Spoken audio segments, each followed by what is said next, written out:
বাংলাদেশের ইতিহাসের সব থেকে জনসমর্থিত সরকার এবং সব থেকে দুর্বলতম সরকার। এই দুটোই তার ক্ষেত্রে সত্য। সে সব থেকে জনসমর্থিত সরকার, গণ অভ্যুত্থানের সকল স্টেক তাকে বসিয়েছে, এবং সব থেকে দুর্বলতম সরকার এই অর্থে যে এখানে সে কন্ট্রোল নিতে পারে না। ব্যাপার হলো এটা, এই যে কন্ট্রোল নিতে কেন পারলো না, এটা নিয়ে দীর্ঘ আলাপ আছে। কিন্তু এখানে একটা দেখেন, ডক্টর ইউনূসের সাথে আর ইন্টারিমেরও যে একটা ভিন্ন জায়গা আছে, এইটা আমরা কিন্তু অ্যাড্রেস করি। আপনারা খেয়াল করবেন যে স্বাভাবিকভাবে এই সরকারের ব্যর্থতা তো ডক্টর ইউনূসের উপরে প্রথমে যাবেই, এটা যাওয়া অবশ্যই যাবে। কিন্তু আপনার খালেদ ভাই মনে থাকবার কথা, যেদিন ডক্টর ইউনূস বাংলাদেশে নেমেছেন সেদিন কিন্তু মাত্র 3টা উপদেষ্টা পদ খালি ছিল। এর মানে আগের সকল উপদেষ্টা পদ সব রেডি, ডক্টর ইউনূস আসার পরে আর মাত্র 3টা পদ খালি ছিল। তখন আমরা ডক্টর ইউনূসকে বলছি যে আপনি তাহলে এখানে কারা কারা উপদেষ্টা আছে, এখানে বিএনপির লোকজন আছে, এখানে জামাতের আছে, এখানে জাসদের আছে। এটাকে আপনি হিয়ারসে বলতেছেন নাকি প্রামাণিক সাপেক্ষে বলতেছেন? কারণ আমরা জানি ডক্টর মোহাম্মদ ইউনূস হাসপাতালের বেডে শুয়েও উপদেষ্টা পদ চেঞ্জ করেছেন। মানে আমরা তো আর, আমি ডক্টর ইউনূসের সাথে উনি প্রধান উপদেষ্টা হওয়ার পরে আমার কোনো কথা হয় নাই, কিন্তু আগের কথা মানে আমি জানি যে আপনি যে বলতেছেন উপদেষ্টা পদে নিয়ে নেওয়া হয়েছিল, তো সেই 3 উপদেষ্টা পদে কি ডক্টর মোহাম্মদ ইউনূস ওই স্বাস্থ্য উপদেষ্টা, তারপরে এই যে এদের নিয়োগ দিচ্ছেন, এই যে এনজিও আরো 2জন যে এনজিও তাদের নিয়োগ দিচ্ছেন? না, হতে পারে, মানে হতে পারে, কিন্তু আমরা হলো যেটা বাকিদের কে নিয়োগ দিছে? এই সমস্ত গণ অভ্যুত্থানের শক্তি সবাই মিলে দিচ্ছে, কারণ পলিটিক্যাল পার্টি সবাই বসছে, বিএনপি বসছে, জামাত বসছে, এবি পার্টি বসছে, ছাত্ররা বসছে। কিন্তু আমাদের তর্কটা ওই জায়গা না। আমরা ভাই আপনারা যেটা মূলত বলতে চাই, দেখেন এই যে মাসুদ ভাই এখন পর্যন্ত যেটা বললো, মুশকিলটা হইলো, যেমন আপনি আমার সরাসরি আমার একটা পরিচয় আছে যে আমি এই জুলাই বিপ্লবের বলি অথবা জুলাই গণ অভ্যুত্থানের বলি, এটার একটা শরীক। আমরা সবাই মিলে হাসিনাকে তাড়াইতে বাধ্য করছি, এর মানে এগুলো ব্যাপারে আমাদের কোনো গ্লানি নাই। কিন্তু মাসুদ ভাইয়ের ক্ষেত্রে যেটা ব্যাপার, মাসুদ ভাই দেখেন, আপনি যখন কথা বলছিলেন, আপনাকে তখন মাসুদ ভাই প্রথমে বলেছে একটা যে লীগের পান্ডা ছাড়া আর কেউ এটাকে অস্বীকার করবেন, এর মানে লীগকে তিনি প্রথমবার পান্ডা বললেন।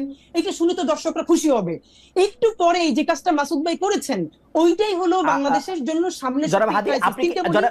আপনি কি মাসুদ ভাইয়ের কথা বিশ্লেষণ করবেন? তাহলে আপনি মাসুদ ভাইয়ের কথা বিশ্লেষণ করেন, আমি আপনাকে স্মরণ করাই দেই যে মাসুদ ভাই লীগকে পান্ডাই প্রথমবার বলতেছেন না, দর্শককে খুশি করার জন্য বলতেছেন না, এবং গত 15 বছর ধরে অন্তত পক্ষে 50,000 বার তিনি এইসব কথা বলেছেন। আচ্ছা ভাই, তাহলে আমি আপনাকে মনে করাই দিই, মাসুদ ভাই যদি গত 15 বছর ধরে এটা বলে থাকে, এর সাথে আরেকটা সত্য হলো, শাহবাগে যখন নিকৃষ্টতম মব হয়েছে বাংলাদেশের, এবং সেটাকে আমার দেশ যখন ভীষণ ভাবে ব্যানার হেডিং করে এক্সপোজ করছে যে শাহবাগে ফ্যাসিবাদের পদধ্বনি, তখন মাসুদ ভাইয়ের প্রোফাইলে এখনো আছে 10ই ফেব্রুয়ারি 2013 মাসুদ ভাই একটা স্ট্যাটাস দিছে আমার দেশের, সেইটার যে এইটার নাম যদি হয় সাংবাদিকতা তাহলে আমি লজ্জিত।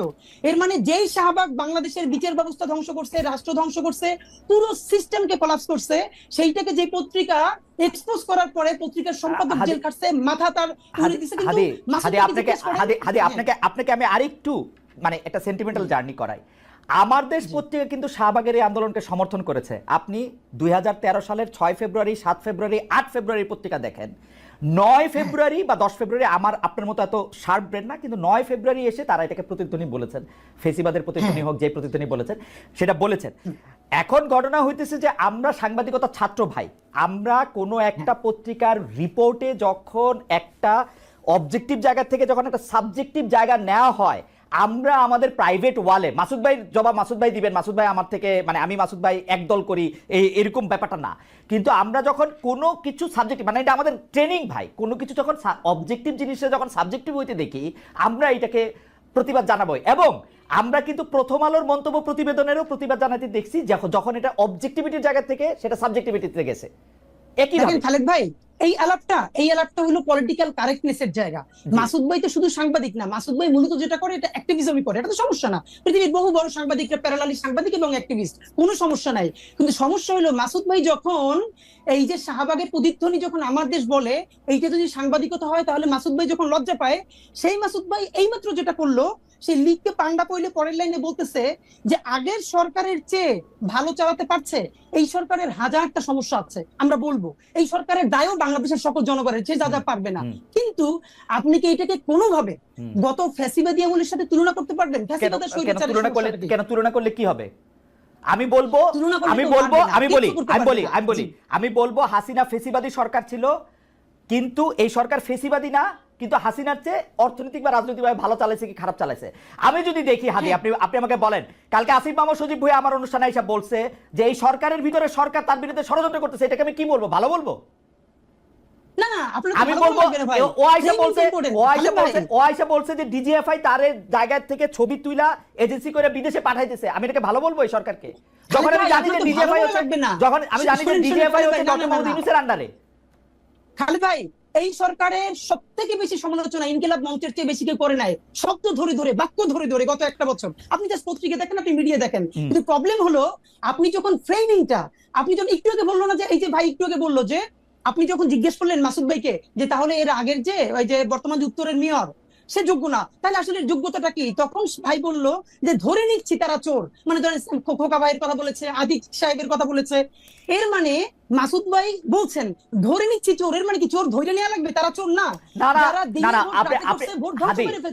আমি আপনাকে বলি, আপনি অনেক জনপ্রিয় মানুষ, প্রচুর লোক আমাদের এখানে আপনাকে দেখতেছে, কিন্তু আপনি কিন্তু মানে আমি জানি না মানে আপনি খেয়াল করতেছেন কিনা, ধরে নেই চোরের পাশাপাশি উনি যেই কথার উপর স্ট্রেস দিচ্ছেন সেইটা হচ্ছে যে উনারা একটা সিস্টেমের মধ্যে আসছেন, ভোট বা ভোটের নামে প্রহসনের নামে, ভোটের নামে প্রহসনের নামে, আর উনি আসছেন আর এজাজ সাহেব আসছেন।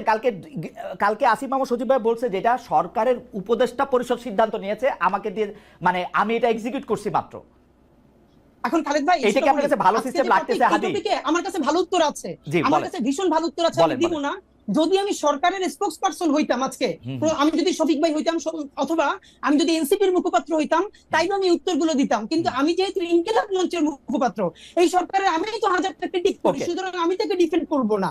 আমি শুধু বলে নিচ্ছি যে এই যে শব্দগুলো চয়নের জায়গা, যে ধীরে ধীরে যেরকম ন্যারেটিভ নির্মিত হয়, আমি শুধু এই জায়গাটা ফোকাস আমি আমার মনে হয় যে আমি হাদি সাহেবকে বুঝতে পেরেছি। আমি কামাল ভাই আপনার কাছ থেকে একটু জানতে চাই, এইটা কিন্তু সত্যি কথা, আপনি মাঝে মাঝে যেহেতু আপনি অনেক জনপ্রিয় মুখ, আপনার কথায় শব্দ চয়নে অনেক সময় মনে হয় যে আপনি আওয়ামী লীগকে এই সরকারের থেকে ভালো বলতেছেন, আওয়ামী লীগ আপনার দ্বারা বেনিফিটেড হতেছে, এটাও মনে হয়। এবং আপনি হাদিকে শুনেছেন, আমার কোনো প্রশ্ন এই পর্যায়ে নাই, আপনি যদি এটাকে একটু অ্যাড্রেস করেন। সরি দেখেন, আমি বলি আপনাকে, জি, আমি কিন্তু মানে এখানে হাদি যে কমপ্লেনগুলো আমার বিষয়ে তুলেছেন, আমি খুব খুশি হয়েছি এই কারণে এই প্রশ্নগুলোর আমি আসলে জবাব দিতেই চাই, কিন্তু দেওয়ার সুযোগ পাই না। মনে করেন আমি যদি হুট করে বলি, বলবো যে ভাই তোমার তো জিজ্ঞাসা করি না, তুমি এটা বলো কেন, তো এটা কি ঝামেলা? তো প্রশ্নগুলি উত্তর দেওয়া আসলে দরকার। আমি একটা একটা করে বলি, প্রথমত বলি, শেষ থেকে বলি, যে এই সরকারের চেয়ে আওয়ামী লীগ সরকার ভালো, এটা আমি কখনো উচ্চারণ করিনি এবং ঘুণাক্ষরে চিন্তাও করি না। আমি চিন্তাও করি না, এটা আমার চিন্তার বাইরে। কারণ এই সরকার খারাপ কিছু করলে আমরা বলতে পারতেছি। আমি ডক্টর ইউনূসের কোনো একটা কাজ পছন্দ না হলে আমরা বলতে পারতেছি। হাসিনা সরকারের সময় আমরা সরাসরি বলতে পারতাম না, আমিও বলতে পারতাম না, আমি অনেক কিছু বলছি। আমি হাসিনা গভর্নমেন্টের বিরুদ্ধে, তার কর্মকাণ্ডের বিরুদ্ধে, বিভিন্ন কাজের বিরুদ্ধে অনেক কিছু বলছি, কিন্তু এখন যেভাবে সরাসরি বলি, এতটা সরাসরি বলতে পারতাম না। কারণ আমার কিন্তু কেউ থ্রেট দেয় নাই। আমি আবার বলি আপনাকে, আমার এই হাসিনা সরকারের আমলেও কেউ কখনো থ্রেট দেয় নাই, এই সরকারের আমলেও আমার কখনো কেউ থ্রেট দেয় নাই। আমি বলেন যে দেয় না, আমাকে বলে হাসিনা সরকার আমলে থ্রেট দেয় নাই, তার মানে তুমি তলে তলে আওয়ামী লীগ আসিলা, তাহলে তো এই সরকারের আমলেও তো আমার কেউ থ্রেট দেয় নাই, তাহলে আমি তলে তলে এর সঙ্গে আসি না। কামাল ভাই, আমি একটু যোগ করি, হাসিনা সরকার আমলে এটা ভয়াবহ ছিল, কারণ আমি যেহেতু এই বিজনেসে আসি, মানে সরি এই চাকরিতে আসি 28-29 বছর ধরে, আমি কিন্তু খেয়াল করি। কামাল ভাই আপনি দেখেন, এখন কিন্তু যে কোনো টেলিভিশন, যে কোনো আপনাকে ডাকতে দ্বিধা করে না, বরং আপনাকে চায়, আপনি সময় দিতে পারেন না, যদিও আপনি সরকারের প্রতি অনেক বেশি ক্রিটিক্যাল। কিন্তু যখনই আপনি আওয়ামী লীগ সরকারের প্রতি ক্রিটিক্যাল ছিলেন, আমরা বিদেশে বসে আপনাকে পাইতে হইতো, অন্য টেলিভিশন আপনাকে ডাকতে সাহস করতো না। এই একটা স্পষ্ট তফাৎ আছে, এই স্পষ্ট তফাৎ বুঝতাম না। জি, আমি ওটা হয়তো ওটা আমি বুঝতাম না, কিন্তু আমি যেটা বুঝতাম, আমি বলি আমাকে 2-1 ডিজিএফআই থেকে কফি খাওয়ার দাওয়াত দিছে, রাইট, আগের আমলে, বাট আমি যাইনি। আমি বলছি আমার সময় নাই, তারা কিন্তু আমার সঙ্গে অভদ্র আচরণ করে না, ধমকায় নাই। এখন তাই বলে ওদেরকে আমি সমর্থন করি? নো, কোনো বিবেচনাতেই করি না। এবং আমি আবারও তো বললাম যে আমি এই সরকারের চেয়ে ওটাকে ভালো, বেটার এটা মনে করার কথা আমি চিন্তাও করি না। কারণ ওই সরকারে এত এত সমস্ত লোক ছিলেন, খোদ সরকার প্রধান থেকে শুরু করে শেখ হাসিনা সম্পর্কে আমি যে সমস্ত কথাবার্তা বলেছি, হাদি হয়তো ভুলে গেছে, হয়তো অন্য কিছু নিয়ে ব্যস্ত ছিল, আমার মতো ক্ষুদ্র মানুষের কথা তার খেয়াল করার দরকার নাই। কিন্তু আমি আবারও বলি যে আমি কখনোই তাদেরকে, মানে আমি মনে করি বাংলাদেশের সবচেয়ে বড় ক্ষতিটা শেখ হাসিনা এবং তার আশেপাশের লোকজন করে দিয়ে গেছেন ভাই, এটা রিয়েলিটি, এটা মানতে আমার কোনো দ্বিধা নাই। আগেও শুনে এখন, আর আমি টু দ্য পয়েন্ট একটা প্রশ্নের জবাব দিই, যে প্রশ্নের জবাব আপনি কিছুটা দিয়েছেন। সেটা হলো যে শাহবাগের ওই আন্দোলন নিয়ে, ওইটা নিয়ে ওই সময়ে ইনকলাবের যে জিনিসটা হয়েছে, আমি ওইটাকে জার্নালিজম মনে করি না। না ইয়াতে আমি আমার এখনো দেশ, মনে করি আমার না। দেশ পত্রিকায় আমি মনে করি আমার দেশ, সরি ইনকলাব আমার দেশের, ওটাকে আমি জার্নালিজম এখনো মনে করি না। আমি মনে করি অ্যাক্টিভিজম এবং জার্নালিজম দুটো ডিফারেন্ট জিনিস, টোটালি পার্থক্য, মানে আলাদা জিনিস একটা। উনি যেটা করেছেন, মাহমুদুর রহমান সাহেব, উনি আসলে সাংবাদিক না তো ভাই, এটা বলে লাভ নাই। উনি কমন সেন্সের সাংবাদিক। আমার একটা প্রশ্ন আছে, কারণ ভাই আপনি আমার দেশের মাহমুদুর রহমান সাহেবের জার্নালিজমকে জার্নালিজম মনে করলেন না, কিন্তু 10 বছর ধরে আমাদের অন্যান্য পত্রপত্রিকা বা সাংবাদিকরা যা করছে তা কি জার্নালিজম ছিল? তারে কি আপনি এত না, ছিল না। কঠিনভাবে আক্রমণ করছেন, নাম ধরে বলছেন ওটা ইস্যু আসে নাই। আমি একটা কথা বলি আপনাকে, কয়েকদিন আগে জনকণ্ঠ দখল হয়ে গেল, কয়েকদিন আগের কথা, দখল হয়ে গেল, আবার চলে আসলো, ওরা আবার আপোষ করে ফেলাইলো। জনকণ্ঠ যখন দখল হলো, আমি দখল হওয়াটাকে কিন্তু আমি সমালোচনা করেছি। আবার পাশাপাশি আমি এটাও বলেছি যে শামীমা এ খান কিভাবে জনকণ্ঠের সম্পাদক হয়েছেন এটা আমি বুঝতে পারি না, কারণ আমি জনকণ্ঠের সাংবাদিকতা করেছি টানা 12 বছর। কিন্তু কামাল ভাই, এবং শামীমা এখানে একদিনের জন্য ওখানে আসেন নাই, কিন্তু কামাল ভাই হাজবেন্ড মারা যাওয়ার পরে উনি সম্পাদক হন কিভাবে? কিন্তু কামাল ভাই, আমি বুঝি না। কামাল ভাই এটা বলতে পারবো না। কামাল ভাই, আতিকুল্লাহ খান মাসুদ কিভাবে সম্পাদক হয়েছেন, জনকণ্ঠের সম্পাদক, সেই প্রশ্ন তো আপনি তুলেন নাই। মাহমুদুর রহমান সাহেবের যে যোগ্যতা আছে, ওটা আমি তুলছি, আতিকুল্লাহ খান ওটা আমি তুলেছি, আমি বলি আপনাকে, ওটা আমি তুলেছি, কেন তুলবো না? ওইটা আমি বলি, ওটা আমার একটা লেখা আছে ভাই। আমি রিপোর্টার্স ভয়েস যেটা আছে, সেই ডিআরইউ ম্যাগাজিন বেরোয়, ওখানে আমি স্পষ্ট করে লিখেছি যে উনি কিভাবে সম্পাদক হলেন, মালিক হিসেবে সম্পাদক হলেন। সবাই তারা মানিয়ে নিছে, তখন আমি জুনিয়র রিপোর্টার, আমি মানিয়ে নিছি, বলেছি আমি ওখানে, এটা কেন বলবো না? ভাই বাংলাদেশে তো সবাই, সেটা ভাই সমস্যা নাই। বাংলাদেশে তো সবাই মালিক সম্পাদক। আনার হোসেন মঞ্জু কিভাবে সম্পাদক হলেন ইত্তেফাকের? আচ্ছা, এখানে একটা কথা আছে, কথাটা হলে গেলাম বলি আপনাকে, শাহাবুদ্দিন সাহেবের আইনটা করার আগ পর্যন্ত তো সম্পাদক হইতে কোনো বাধা ছিল না, ওটা তারা আইনগতভাবে পারতো। পরবর্তীতে আইনটা অন্যরকম কঠিন হয়েছে। সেই কঠিনে এখন কি হয়, এখন সাংবাদিক হতে হলে ওনারা একটা বাইপাস করে একটা মানে সার্টিফিকেট ম্যানেজ করে কোনো একটা আন্ডারগ্রাউন্ড পত্রিকা থেকে, যে এই পত্রিকা উনি এত বছর ধরে সাংবাদিকতা করতেছেন, অতএব উনি সম্পাদক হতে পারবেন, এটা ম্যানেজ করে নেয় তারা সবাই। এবং আমার ধারণা তারা এইভাবেই সম্পাদক হয়েছেন। এটা হলো, তবে আমি যেটা বলছিলাম যে তখন ওই মূল পয়েন্ট আসে, তাহলে আবার জবাব দেওয়ার সময় পাবো না, পরে প্রশ্ন উঠবেও না। এটা হলো আমার দেশের ওই হেডলাইন, ওই নিউজটা আমি পড়েছি ভাই, ওইটাতে যেটা ছিল দ্যাট ওয়াজ নট জার্নালিজম, কথা পরিষ্কার। উনি যে প্রেডিক্ট করেছেন, উনি যেভাবে লিখেছেন, ওটা ছিল অ্যাক্টিভিজম, এবং ওই activism maybe right, maybe not right, সেটা অন্য হিসাব, ওই আলোচনা আমি যাচ্ছি না, কিন্তু ওটা জার্নালিজম না। আমি সেটাই বলেছি যে এটা যদি সাংবাদিকতা হয় তাহলে ভাই, আমার অবজারভেশন এটা, আমি কিন্তু আমার ওখান থেকে। কামাল ভাই, সাংবাদিকতা তো পৃথিবীতে বহু রকম, আপনি একরকম সাংবাদিক, আপনি দুজন ক্লাসেই পড়ছি যেটা বহু রকম আছে, আপনি এটা সাংবাদিকতা না, এটা কেমনে বলবেন মাসুদ ভাই? না, আমি এখনো যেটা, অনেক সাংবাদিকতার ধরন আছে, অনেক সাংবাদিকতার স্কুল আছে, এক এক স্কুলিং এক এক রকম, কোনো সমস্যা নাই। আমি তো আমার স্কুলিংটা নিয়ে বলবো, আমি যেভাবে শিখেছি, আমি যেভাবে ভেবেছি, আমার ভাবনার সঙ্গে যায় না, অত আমি বলছি না। কিন্তু কামাল ভাই, আপনি যদি এই আপনার লিটমাস পেপারে ঘষেন, তাহলে আমেরিকার অর্ধেক টেলিভিশন বাদ পড়ে যাবে, অর্ধেক নিউজ পেপার বাদ পড়ে যাবে, লন্ডনের অর্ধেক নিউজ পেপার বাদ পড়ে যাবে, ভারতে তো টিকবেই অল্প কয়টা। আমি এমনকি আমি ভারতের সবচেয়ে জনপ্রিয় পত্রিকা যেটা বাংলায়, আনন্দবাজার, ওটাকে আমি সাংবাদিকতা মনে করি না, কারণ আমি মনে করার অধিকার, আমার নিজস্ব মতামত আমি কি আমার ফেসবুকে দিতে পারবো না? ওকে, আমার মতামত দিচ্ছি। আপনি কি আরেকটু বলবেন? আবার একটু হাদির কাছে যাইতাম। হাদির, আপনি কি আরেকটু বলবেন, বা নাকি আপনি এখন একটু জনাব হাদির কাছে যাই? জনাব হাদি, আপনি তো বলবেনই, কিন্তু আমি আপনার কথা একটু উদ্ধৃত করি। আমি আপনাকে অনেক লক্ষ্য করি, আপনার বক্তব্যের মধ্যে অনেক ডিরেক্টনেস থাকে। আমি আপনাকে একটু কোট করি হাদি। আপনি বলছেন যে যাদের অ্যান্ড্রয়েড ফোন কেনার সামর্থ্য ছিল না, তাদের হাতে এখন আইফোন। এটা কাদের উদ্দেশ্যে দিয়েছেন? মানে এটা কি, মানে এই বক্তব্যকে এনসিপির কারো গায়ে লাগতে পারে? মানে প্রায় একই সময় জনাব মাহফুজ আলমও একটা স্ট্যাটাস দিয়েছিলেন, পরে যেটা আবার তিনি কারেক্ট করেছেন, যে কেউ যখন মানে তিনি ইঙ্গিত করেছিলেন নতুন একটি রাজনৈতিক দল যদি দেখে যে এর মধ্যে অনেকেই দুর্নীতির সাথে জড়িত, একজন যদি না করে, তাহলে এইটা কি আপনি একটু বলবেন? এই আর্থিক অভিযোগ, আন্দোলনের বিভিন্ন ধরনের সমন্বয়ক বা সদস্যদের বিরুদ্ধে অনেক আর্থিক অভিযোগ যে রয়েছে, সেটা সম্পর্কে আপনার অবজারভেশনটাকে একটু আপনি বলবেন, যেহেতু ইনকিলাব মঞ্চ, আমি বলছি ইনকিলাব মঞ্চ সেটা প্রেসার গ্রুপ হিসেবে। জি হ্যাঁ, শিওর। এইটা আমি যেই প্রোগ্রামে বলেছিলাম যে যাদের হাতে অ্যান্ড্রয়েড ফোন মানে থাকতে কষ্ট হয়েছে, এখন আইফোন টি শার্ট দামি, এই মঞ্চে দুইজন উপদেষ্টাও ছিলেন, কিন্তু প্রোগ্রামটা ছিল মূলত ওসমানী স্মৃতি মিলনায়তনে প্রায় 1000-এর মতো বাংলাদেশের জুলাই আহত যোদ্ধা, যাদের একদম অনেকের চোখ নাই হাত নাই, দেখলেই বুঝে যায় সারা দেশ থেকে ওনারা এসেছিলেন। তো স্বাভাবিকভাবে এখানে অনেকে আমন্ত্রিত ছিলেন সব রাজনৈতিক দল থেকে, কিন্তু এখানে বক্তৃতার স্পিরিটটা ছিল যে বিএনপি বলি, জামাত ইসলামী বলি, অপরাপর অন্যান্য দল বলি, তাদের ব্যাপারে যে বিভিন্ন অভিযোগ, এই অভিযোগগুলো মানুষ মানে নতুন না বলেই মানুষ একটা গণ অভ্যুত্থানের মুখদেরকে পছন্দ করেছে। এখন ধরেন বাংলাদেশের সমস্যাটা হলো গণ অভ্যুত্থানের একমাত্র মুখ মনে করা হয় এনসিপি কে।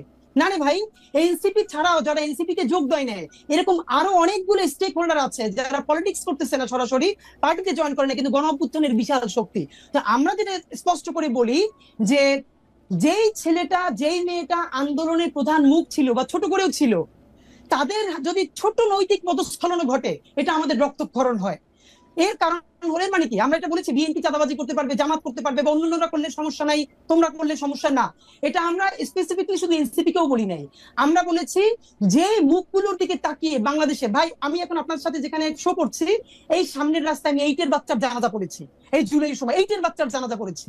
তো বাবা মা ভাই বোন মিলে পরিবার নিয়ে যারা রাজপথে নেমেছে বুলেটের সামনে, এই মুখগুলোর জন্য, এই মুখগুলো যদি কোনোভাবে সামান্য নৈতিক পদস্খলন ঘটে, মানুষের হৃদয়ে রক্তক্ষরণ হয়। সুতরাং আমার জুলাইয়ের আহত ভাইদেরকে অ্যাড্রেস করে বলেছি, ইনক্লুডিং মি, আমাকেও বলেছি যে আমরা কোনোভাবে করাপ্টেড হতে পারবো না, তাতে বিএনপি হোক, জামাত ইসলামী হোক, যে যা হোক, ইভেন যদি এনসিপি আপনি করাপ্টেড হতে পারবো না, এটা তো একটা পায়াস উইশ, কিন্তু আপনি তো অলরেডি করাপশনের একটা এলিগেশন দিছেন। কারণ অ্যান্ড্রয়েড ফোনের দাম আমরা গড়ে ধরে দিতে পারি 20-25 হাজার টাকা, আইফোনের দাম হচ্ছে 2-2.5 লাখ টাকা, 1.5 লাখ টাকা এক এক হিসাবে। আপনি তো অলরেডি একটা এলিগেশন দিছেন যে আইফোনের মালিক হয়ে গেছে, এটা আপনি কাদের দিছেন? আচ্ছা, এইটা হলো আমি স্পষ্ট, প্রথমত হলো মিডিয়ার ক্ষেত্রে হলো খালেদ ভাইয়ের কাজ হইলো তিনি এইটার ভিন্ন ইনভেস্টিগেশন করবেন, কিন্তু আমি আমাদের কিছু ছোট ভাইদেরকে দেখি যে যারা নতুন বাইক চালায়, টি শার্টটা দামি, অথবা হাতে একটা, তো আমাকে অনেকে ফোন করে বলছে ভাই আইফোন কিনলেই তো সবাই নতুন কিনে না, পুরনো কেনা যায়, 30-40 হাজার টাকা পুরনো কেনা যায়। ভালো, আমি জানলাম, কিন্তু ফ্যাক্ট হলো মিডিয়ার কাজ হলো এইটা যে যারা কেউ গণ অভ্যুত্থানের স্পিরিটকে বিক্রি করে দিয়ে যদি কেউ এই আর্থিকভাবে লাভবান হয়, তাদের বিরুদ্ধে মিডিয়া ধরবে, বাংলাদেশের মানুষের জনগণ ধরবে, আমরা যেরকম ধরতেছি, এই স্পিরিটটাই তো আমরা চাই। কিন্তু ভাই আমি আপনারা একটু রেসপন্স করতে চাই। ভাই যেখানে কয়েকটা কথা বললেন, এটা আমি পরে ভুলে যাবো।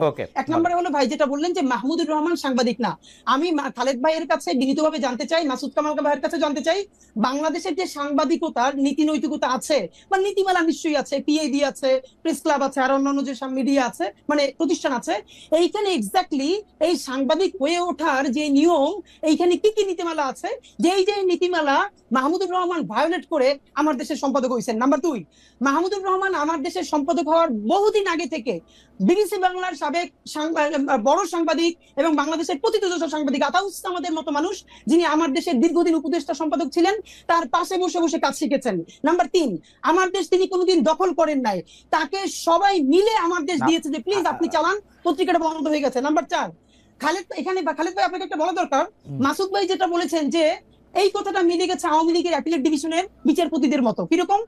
শফিক রেহমান বর্তমান যে অ্যাপিলেট ডিভিশন আগে ছিল, তাদের বিরুদ্ধে একদম স্পষ্ট একটা অভিযোগে কলাম লিখেছিলেন, আমার দেশ চেপেছিল। শফিক রেহমান এবং মাহমুদুর রহমানকে হাইকোর্ট নিয়ে ঘন্টার পর ঘন্টা দাঁড়িয়ে রেখেছে, বলেছে ট্রুথ ইজ নো ডিফেন্স। সেইটার পরে আমার দেশ সম্পাদককে বলতেছে বাই চান্স এডিটর। এর মানে অ্যাপিলেট ডিভিশনের যে আওয়ামী লেসপেন্সাররা ছিল, তারা মাহমুদুর রহমানকে আচ্ছা জনাব, আমরা আসলে অনেকগুলি বিষয় নিয়ে আলোচনা করব, আপনি এই বিষয়টা নিয়ে স্পেসিফিক কথা বলেছেন, মাসুদ কামাল ভাই এটা একটু বলুক, এটা একটু বলি, আর আপনি যে এটা কথা বলতেছেন যে ট্রুথ ইজ একটা কথা আমি একটু ভাইকে শাহবাগে বলতে চাই প্লিজ, একটা কথা। একটা সেটা হচ্ছে, আরেকটা ব্যাপার হলো, হ্যাঁ ভাইয়ের যে এথিক্স, মাসুদ কামাল ভাইয়ের মনে হইলো যে ওইটা অ্যাক্টিভিজম হয়েছে, সাংবাদিকতা হয় নাই। তো আমার পরবর্তীতে কথা হলো, এরপর যে শাহবাগে রাষ্ট্রদ্রোহিত হইলো, দিনের পরে দিন তারা পতাকা উড়াইতেছে, সরকারি অফিস বন্ধ রাখতেছে, নিকৃষ্টতম মব করতেছে, ঠিক মাসুদ কামাল ভাইয়ের টাইমলাইনে পুরো শাহবাগের মব সন্ত্রাসের সময় কয়দিন তিনি সেইটার সমালোচনা করছেন? মাত্র 50 জন লোক ছিল, আমি সামনে সেইটার 500 লোক কইরে পত্রিকা দেখাইছে। তো সেইটা কি সমালোচনা করছে? কামাল ভাই এটা আপনি একটু যদি অ্যাড্রেস করেন, একটু সংক্ষেপে যদি আপনি অ্যাড্রেস করেন। দুইটা প্রশ্ন, এক হচ্ছে মাহমুদুর রহমান সাহেব কোন নীতিমালা ভঙ্গ করেছেন, সেটা একটা সম্পাদক হতে গিয়ে যে আপনি সাংবাদিক মনে করছেন, আর দুই হচ্ছে যে আপনি শাহবাগ যেটা মব সন্ত্রাস বলছেন, সেইটার ক্ষেত্রে আপনি কি বলেছেন?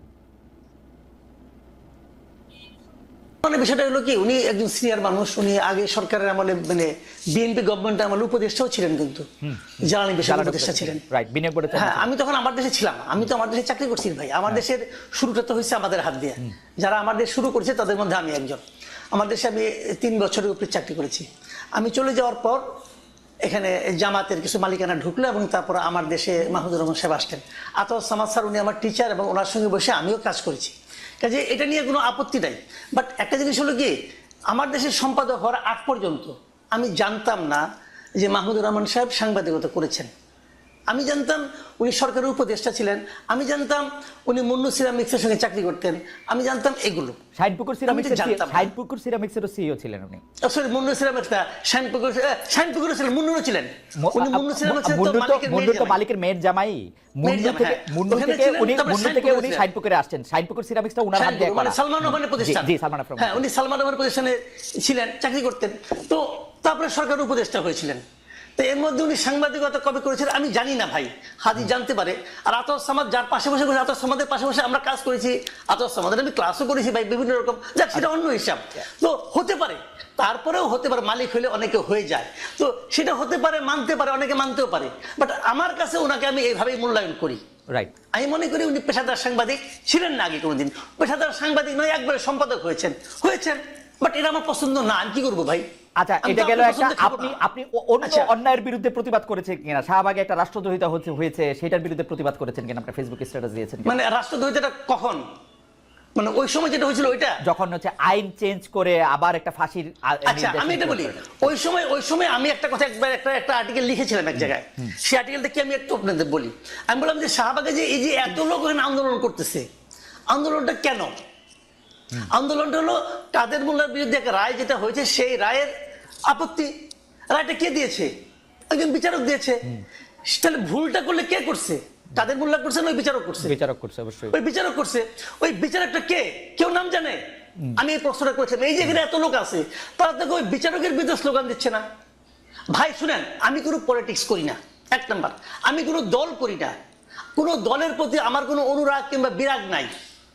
আমি সাংবাদিকের দৃষ্টি থেকে দেখি, আমার কাছে মনে হয়েছিল ওই যে লোকগুলি জমায়েত, ওই যে মানে হাজার হাজার লোক জমায়েত হয়েছিল দীর্ঘদিন, ওই লোকগুলো একটা ঘোরের মধ্যে ছিল। তাদেরকে ঘোরের মধ্যে রাখা হয়েছিল। এই কারণে যে আপনার আন্দোলন করতেন, আন্দোলনের তো স্লোগানটা ওঠা কথা ছিল বিচারকের